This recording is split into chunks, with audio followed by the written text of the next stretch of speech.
and what you explained to me, yeah, there's other things to watch. And if Yeah. I'd have known, I'd have watched other things probably.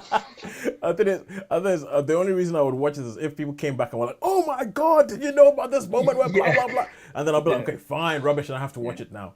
But so far, I'm like, no, nothing I've heard has made yeah. me think I need to watch this. All right, cool. So now we go back to me and something that I have seen. And the next thing I am bringing to the party, this is me trying to work my way through all of Apple TV Plus. Yeah, yeah, yeah. And Well, you've got it. this is a TV show called The Afterparty. And I spoke a little bit about this last week before the show finished. And I was talking about The Afterparty, and this is a whodunit for the new generation. It is created by Phil Lord and Chris Miller. Well, actually, by Chris Miller, who are the guys who were behind the Lego movie. They were behind Cloudy with a Chance of Meatballs. They were behind the reboots of 21 and 22 Jump Street.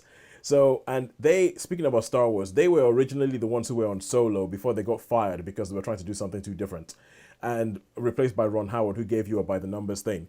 And so these guys have a real I really like the sensibility. I like the way they go about doing things. They take things that you think you know. You think like, oh, we're going to reboot a TV show from the 90s about policemen who pretend to be teenagers, and they turn it on its head. I still think 22 Jump Street is one of the Oh, most is one of the most laugh out loud. it really is. Yeah, it's I great. was like, it does not, it did not, no, what, it had no right. It had no right being that good. It had no Yeah, right yeah, being yeah. that funny. I can't believe that you've done a remake of something and you've done something that's good with this. So these guys, if you tell me that Chris Lord and Phil Miller are involved, I'm willing to watch it.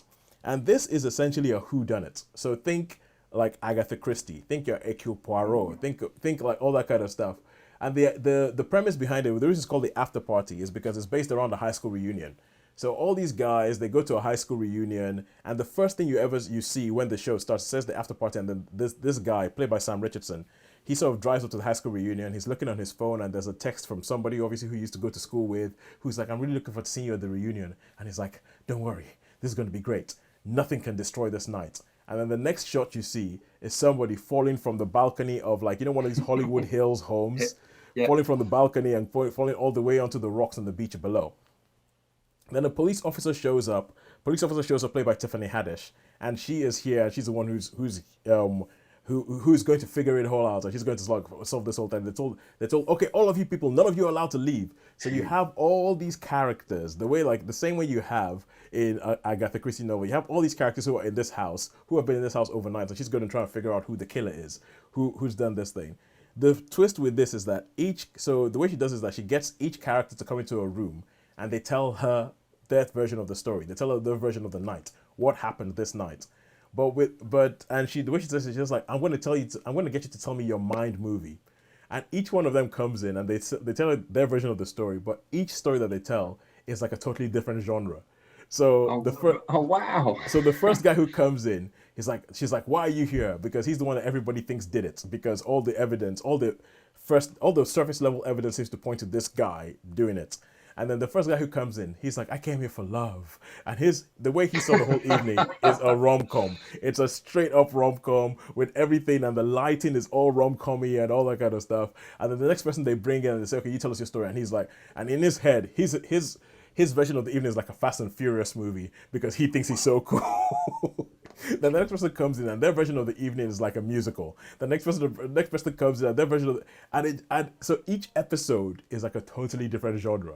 Each episode is a totally different genre Oh, that wow. plays around with it, and then you get to the end, and then you even have the whole thing where everybody's in the room and they're like, "Okay, gather everybody in the living room, gather everyone in the living room," and everyone's in the living room, and then you're going around and she's saying, "This is who it is, this is who it is," until you find out who actually did it.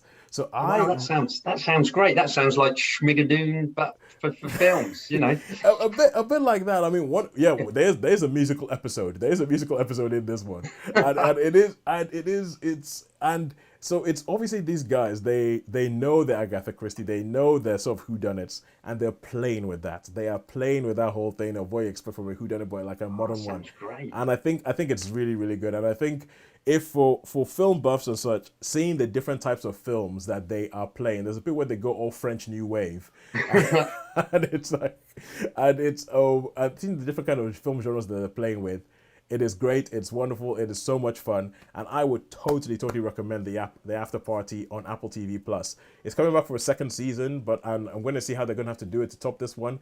But the After Party season one at the moment, as we look at it, How many episodes are there? So sorry, you probably did tell me, but I think it's 8 or 9. 8 or 9 episodes, Yeah, right? it's 8 or 9 episodes, and if I remember correctly, I think they're all about half an hour. Oh, brilliant. Yeah, They I don't think they're that long. And but the thing is, like, you have all sorts of different characters. You have like the jock, or the person who was a jock in high school. You have the people who are the nerds. You have the person who nobody ever notices. Yeah, I didn't know it's really good. So I would say the After Party. Try it out.